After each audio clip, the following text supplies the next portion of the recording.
Hello, this is a tournament game played on OGS by denc75 4Q, who was white and lost by 4.5. There were some opportunities in the early and middle game stages of the game, but white didn't punish black, so eventually black managed to win by a close margin. So let's have a look. The Fuseki was extremely peaceful this time. So we got black with a lower Shimari and a star point in the top right, and white double Hoshi on the left side. Now white invades the Sansan, which is the trendy move. Other options here for white are to go for the outside approach or inside approach, which is a common Kakari to consider, and also the split at R10 that creates MI between going up or down at A or B to make a base. So if black attacks from one side, white will extend towards the other side. So now we have the early Sansan invasion. Black can block either side and it's absolutely fine. Maybe in this case it's slightly better to consider R16, because if something like this happens, black can extend to the middle of the side, and that's a good direction to play to develop from the R4 corner enclosure. But black decided to block the other way, and this is fine too. There are some Josekis here that can actually revert to the right side moyo. So for example, if black plays R14 and white bumps, then white plays the Hane at S14, black can continue right away in the corner with a Hane at R18 and an inside cut. Now here there are two options for white to follow up. One is to capture the stone, in which case black can go Atari, and if white simply captures the stone, black connects, and again black has this kind of thickness and a lot of power towards the Shimari direction. But also the wall is getting some potential towards the top side, the left. Also here, when black plays the inside cut, white can capture the stone in the top, and now black will go for a squeeze and then capture the stone on the right side, in which case white will use that stone as bait and then come out from the top. Now again we see that black develops this kind of thickness towards the right side, and white develops a moyo in the top. So this way, even if black blocked the top side originally with this Q17, in fact black is still going to develop a nice moyo or a big framework towards the right side. But of course it's a matter of what Joseki will be chosen. So here white plays a Hane, and that's the only move actually, and black can play a double Hane at S14. The double Hane is slightly better than simply going Nobi in this case. So when double Hane, there are not too many variations and they are pretty much forced. First of all, white can cut, capture a stone. This way white takes a Ponuki on the right side and black will capture the two stones in the top. Now of course white can extract the two stones here and create more Aji, but they are captured already. So this can happen a little later in the game to use those forcing moves as co-threats by white. So white can go down, white can also push here to prepare the follow-up at P15, or approach at O18 and maybe extend back to K17. But these are post-Joseki follow-ups. So right now the Joseki comes to an end after Atari, capture, and Atari here. So white can continue being Sente like this, or maybe a Shimari in the other corner, or take a Sane, say. White can also extend on the right side, but it feels a little bit slack, or simply push Q14. But the Joseki, it's already done. Now, when double Hane, white can also consider Q18. The variation with the cut at R14 is the most common pattern on the double Hane, but this Q18 is an option too, and then cut at P17. Now this cut creates a double Atari threat at Q15, so black has to pay attention here. So black will connect properly against the double Atari, and in this case white captures the stone in the top, and now black either ends up with this kind of capture or Atari right away at S17. So this is a trade again. White takes a Ponuki in the top and black captures the corner. This is another basic pattern on the double Hane Joseki. So it's good for black to consider this move, which is a bit more aggressive than simply going Nobi. Now when black plays Nobi, this is actually what white wants to happen. White will push a couple of times in order to fix the corner in Sente. Now black has this kind of wall that's facing a lot of potential to grow the moyo towards the top area, but it's white's turn. So white just play a middle side extension and ruin all that potential. That's why in this case the block at q17 didn't work as black expected. So we can say white is already slightly better in this kind of opening, but it's still too early. So black approach f3. Now if white plays a move at f3, it's also very good, because even if black extends in the top at k17, playing a move like f3 reduces the potential that black had on the bottom side. So that's a fine option too. But anyway, nothing wrong to play k17 or k16, because this is actually following the original plan. So you enter the corner r17, black is making the wall on the outside, and now with this k17 you neutralize the wall potential. So far so good. Now when black played here, white attached at f4, and this is probably the first questionable move of the game. The common moves for white are either defend calm at c6, which allows a nice extension at k4. So for black it's actually probably a pretty ideal formation. I mean, this is what black wants: a middle side extension on the bottom, and also work with the wall on the right side in order to build this kind of box. So it's a pretty nice moyo. Therefore, white can consider to prevent it by taking the k4 pincer himself. Now here black has a couple of options. For example, sun-sun invasion, which is a very natural move to consider right away. White will block. Then we have this kind of joseki, which is actually pretty modern. So first push under at f2 and then follow up by g3. The old-fashioned joseki is to connect here and then play a hane on top in order to reduce the age on the bottom of this f3. But either way, it's fine actually. It's good to remember these josekis with the sun-sun invasion. Now, when white plays k4, black of course can think about the double approach, and in this case, white can attach on the left or can attach on the bottom. Now, the attach on the left is probably more common in this case. Black will hane, then black can go sun-sun or attach c4.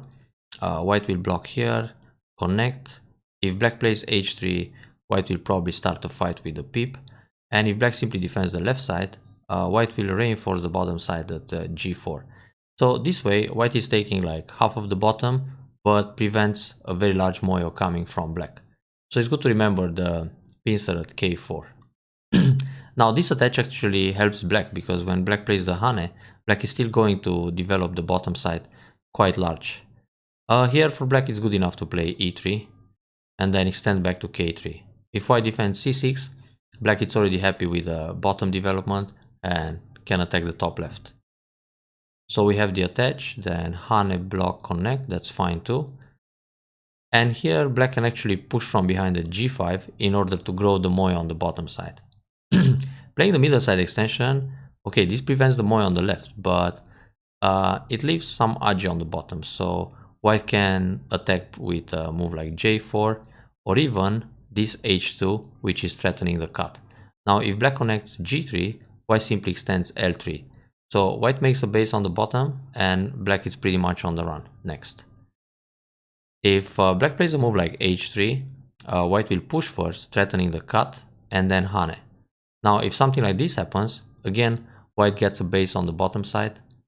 Well, black can also play the hane here, but still black is pushing from behind, so white leaves under and black is somewhat still under a lot of pressure because he lost his base.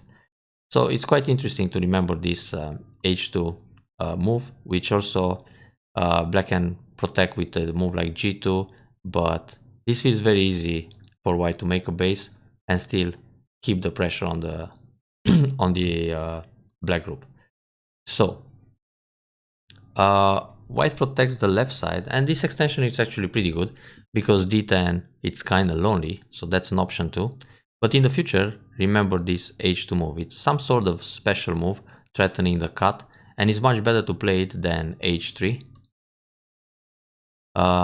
Anyway, black will try to protect the left side, and here white plays a pretty nice move. This attach is actually good because with this move, white is trying to over concentrate black on the left side. So black plays a hane, nobi. Here white can play the block, except one atari, because now black shape has some cutting points. So if black connects on the left, white will cut like this. Black can go down to make more eye space, but white again will cut on the outside and capture a stone. And having this kind of thickness with the extension in place is pretty good for white. So black secures the group on the left side, and probably black needs another move here to stay safe. Otherwise, white will slide in order to attack the base more severe. So this becomes over concentrated for black. Therefore, white can think about this block.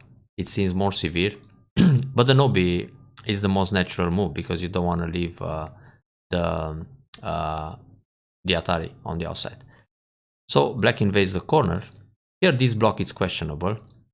So first of all, black can block the top at d17 because he has already got the extension in place at k17.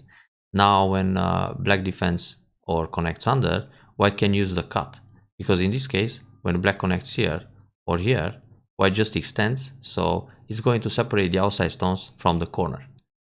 If black plays Atari, white will use that stone as bait in order to Atari and separate the corner stones from the side stones, which is also good for white. So that's an option, but the way to separate is not this block, it's actually c15. Now if black continues in the top with a push or a keima, white will just Atari c13. So white allows this life in the top, because anyway there is still space to extend for a base, and goes for the left side stones. Now they are very unstable, all these mark stones are going to float into the middle. So we have a sun invasion, but it's good to remember tiger mouth as a good shape.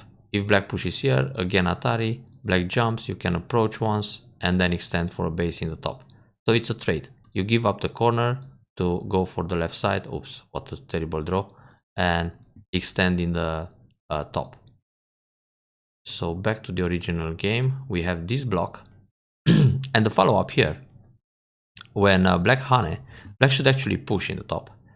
But after the hane, white can still consider the turn, because even if black connects here with the stones on the left side, he's very low, he's on the second line, and white can push like this, then play Atari and extend. The Atari here doesn't work because the ladder, I mean, well, it's playable, but the ladder is broken, so black will come out and then white needs to protect. But anyway, those stones on the left side are in danger, they are still floating. And also, if black goes down here, white can push and then cut. Now black has to pay attention, because if black wants to resist in this fight, there is a Tesuji that white can use, the throw in and then Atari from the outside. And black's only option is to capture the stone, but he loses the ones on the side, because if black connects, everything will die. So that cut is quite nasty, which means white could actually block the top. So keep the moyo and force black into a low position. Now this shows fighting spirit to separate, but then white can still use the cut at c13. If black extends here, white can go down, so the shape is much better to capture c14, and the other two stones are still floating. Now this connection is just a solid play. Black comes out for I shape, and white tries a little trick with this cut, but that's actually an overplay. White doesn't have to play there. White can play something like this or a cap move.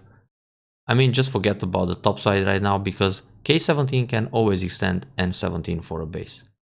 So this move shows some lack of calculation or accurate reading, but black made a mistake. This Atari is good.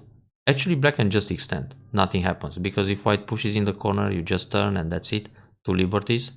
So Atari, white connects, and black captures a stone. This is wrong.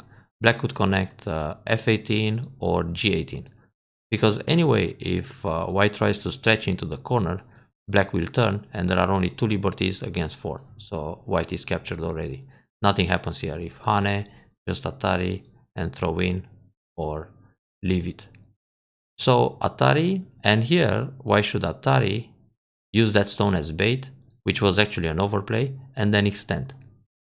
It works to play Atari, but when black comes out, you still need to come back, because the ladder is broken by the Shimari in the lower right corner. So usually when the ladder doesn't work, white will just extend.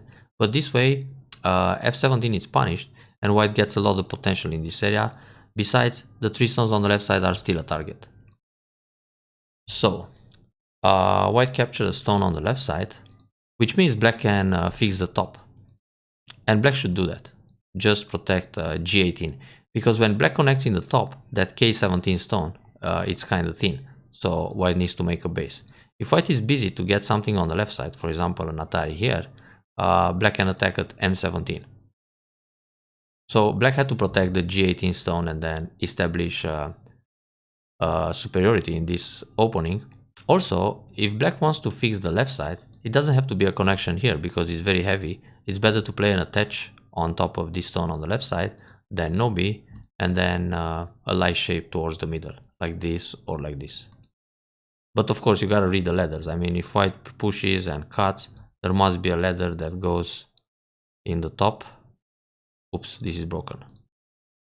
So in this case, it's better to play here, because now if push and cut, you just play Atari and ladder the other direction.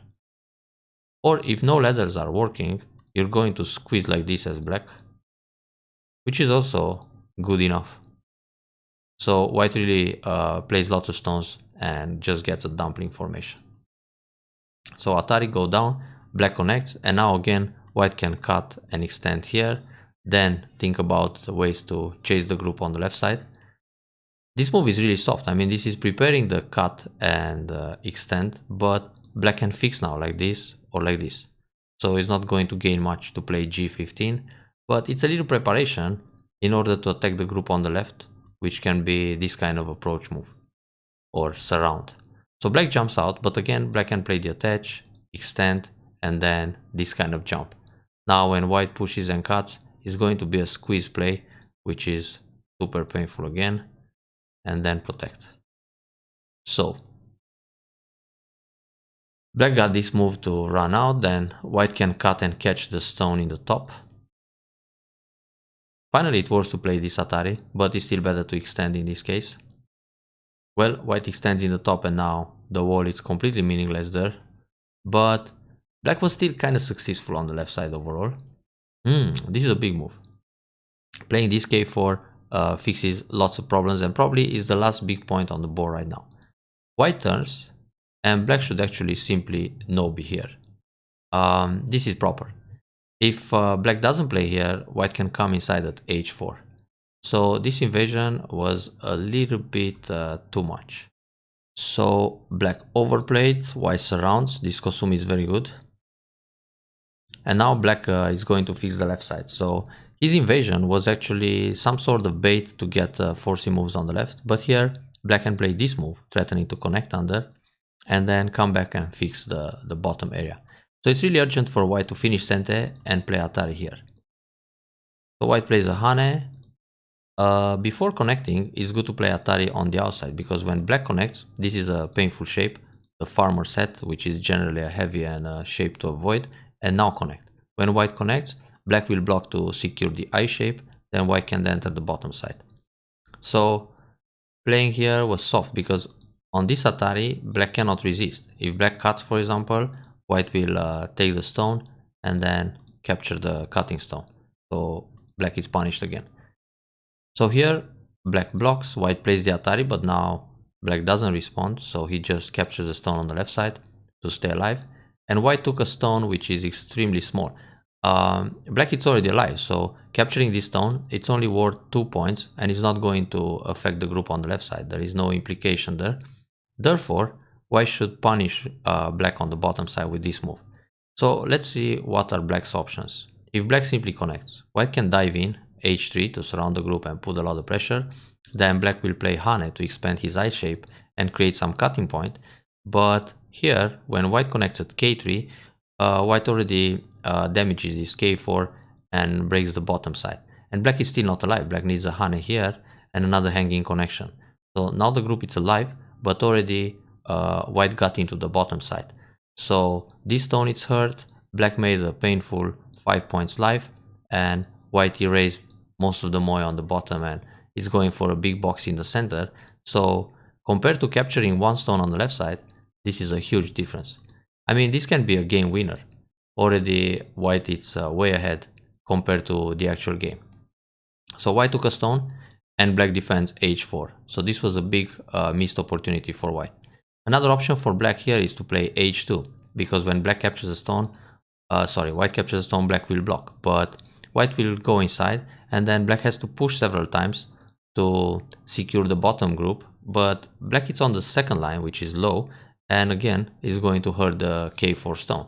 So white is happy with this kind of reducing as well. But capturing a stone gives black the chance to come back and fix the problem on the bottom side.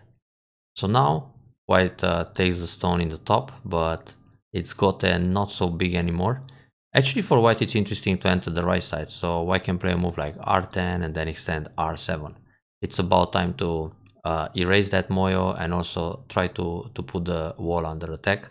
So black might play moves like this to fix it. So white got the top stone. Then black plays a Keima, no Keima, a large 9 move to secure the wall, which is good.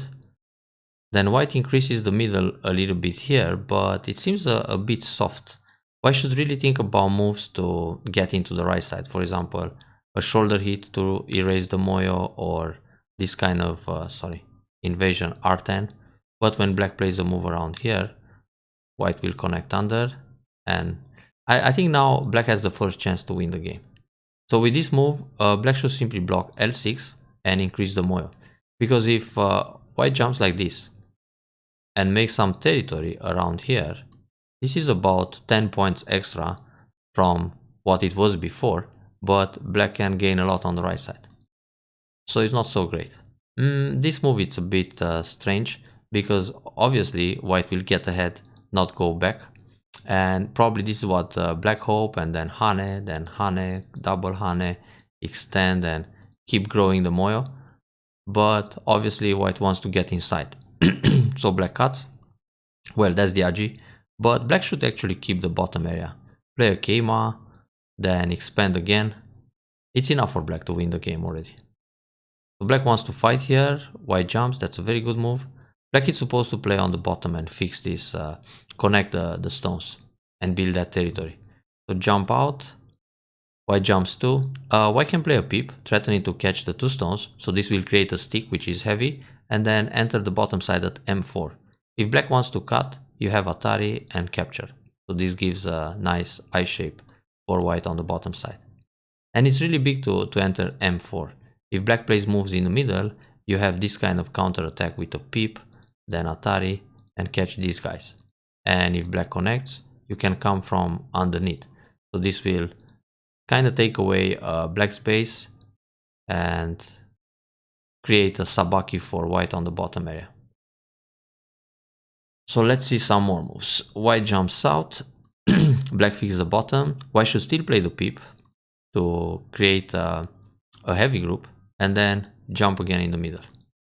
Actually, white managed to leave here, but in the end didn't break or reduce too much of the moyo. Instead of connecting this way, white can jump 08, because when black pushes inside, white will block, and then on the cut you just capture. On the peep connect, so it's fine. That's an indirect defense, to play a 1-space jump and try to erase more of the center potential. Black could actually extend more at q7. This jump can be even further to give more space for eyes in the middle, or a Keima like this to enter the right side. Black should protect. If black tries to cut, it's not going to happen. White can pull back and then block. Or actually it works to block right away, because on the cut you just Atari and push along and capture the stones. So the Keima is actually safe here. This way black just builds too much on the right side. White should push again from this area, or invade, because if black covers, you can push and then connect under. And if black separates, you jump into the middle to connect to the center. So that was a little bit soft. Black is making a mistake with the wedge. Should just know to stay connected. There are lots of cutting points. Playing like this is just minus. So white will capture, and black try to get some forcing moves, but this Hane is not necessary. You can push along the right, because it can hurt the top stones a little bit. And now it's good to play an Atari and get inside. If black connects, you turn. This move c2 can wait. It's not that large, and it's an endgame move, but there are still more important moves like jump in the middle and erase that potential. So black got the 4C moves. The way to capture it's Atari here, but it's in the end it's the same thing, more or less. So black turns, finally the peep, and go inside to secure the group and erase. This monkey jump is good. Everything center. Here black can just block. If white cuts, black will Atari from behind, Atari again, and the group is trapped inside. So obviously black has to, after black blocks, white has to go back to connect D1 or E1. Then black connects H2. That's the proper way to block. Not necessary to sacrifice any stones. And here black can also play Atari F2 first and then connect. But well, this Atari can be played later as a threat. So white goes inside a bit, not much. This move is not really necessary. So let's say black blocks here. White Atari, Atari again, push down, try to leave in the corner, black blocks, and that's it.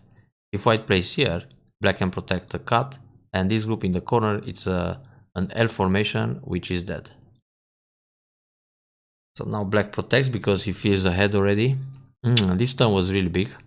The Hane doesn't work. Should reduce the territory with moves like this. Playing the Hane, black can throw in. Because if white keeps pushing like this, black can go Atari several times. Or, sorry. Just jump, it's enough. Then when white captures, block. Because in the end, white needs to protect at S15. If white keeps pushing, black has Atari, Atari again, and there is no way to connect. This creates a shortage of liberties, and black captures everything. So the throw-in it's an option, and when white captures, you just no-B as black, then white will never push. Playing like this, white connects and makes all these points, 1, 2, 3, 4. But if the shape it's a throw-in, white takes, then no-B, and at the end we have Atari, white is not going to connect, block here, and then there is a ko. So white only makes these 2 points, not the all 4. But of course, white captured a stone, so it's 3 points, 1 point difference. But it's important because also the damage here was all center for white. Black could protect S10. It's a better shape in this case. Later on, white could damage some more points in that area. Here it's actually okay to protect this way. The group is not going to die. This leaves a cut. But the way white should connect, it's actually the hanging connection like this. Because when when black cuts, white can come inside at R9 to compensate. So even if white loses the stone at O12, there's a big damage on the right side from this tiger mouth. So if black wants to keep the right side, black will play here or block this way, secure the right side, but now white has time to connect against the cut. So white is going to erase the center. This can change the outcome of the game. So we have, okay, Hane, Atari here, but then the follow-up should be this kind of jump.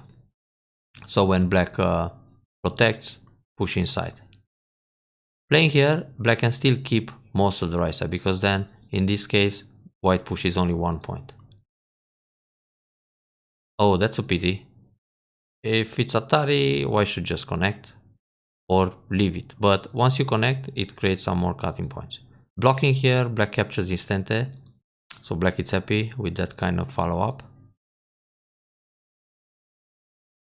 And from here on, yeah, we have mostly small moves. Well, black didn't have to do anything here. It's better to protect the right side. Because if white pushes here, black blocks. If white turns, black turns. Nothing happens. I mean, it's all good. On this move, connect like that. On the push, you can Atari or block this way. And on this cut, Atari connect. Connect in center. Then push through and cut the 2 stones. So black is safe. But for black it's very big to play R10. I mean, like this, black can win by more points. Turn it center, then this. The proper defense. Ah yeah, we still had that kind of follow-up.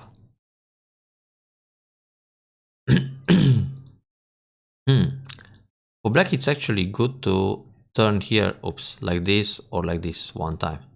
Because after white blocked, white could play in center the wedge to threaten the capture on 3 stones, so black has to play inside. This will erase a couple of points inside the middle. This Atari was good. Some center moves. Oh, black didn't allow the forcing there, but black lost some points on the bottom.